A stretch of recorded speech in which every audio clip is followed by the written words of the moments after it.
జై శ్రీరామ్ అంటే ఆంజనేయ స్వామికి అంత పవర్ఫుల్ ఆంజనేయ స్వామి అని ఎందుకు అని చెప్తాము అని అంటే జస్ట్ బికాస్ ఆఫ్ జై శ్రీరామ్. సో రామనామం ఎంత గొప్పది అని అంటే మనకి చాలా స్టోరీస్ ఉన్నాయి. మనం రామాయణంలో చూసుకుంటే ఒక చిన్న స్టోరీ చెప్తాను నేను. రామనామం ఎందుకు గొప్పది అని అంటే ఈ వారధి కడుతున్నారు, రామసేతు కడుతున్నారు అందరూ.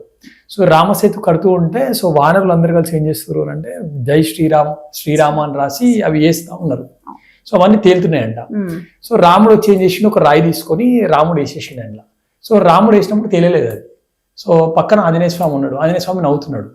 సో అప్పుడు రాముడు అడిగిన ఏంది మీరు అందరూ వేస్తే తేలుతున్నాయి, నేను వేస్తే ఎందుకు తేలుతలేదు అని అంటే మేమందరం జై శ్రీరామ్ అని రాసి వేసినాం కాబట్టి తేలుతున్నాము, మీరు రాయలేదు కాబట్టి తేల్చలేదు.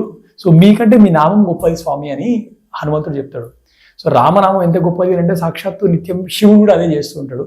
కాబట్టి జై శ్రీరామ్ అంటే మనం ఏదో పక్కా మతాలకి మండాలి, లేదంటే మన మతం గురించి ఏదో చేద్దాం అన్నట్టు కాకుండా సో మనకి ఒక కైండ్ ఆఫ్ పవర్ వస్తుంది. అండ్ హిందువులందరూ కూడా ఏకతాటి మీదకి రావాలి అని అంటే ఒకటే నామం జై శ్రీరామ్. ఎందుకంటే దానికి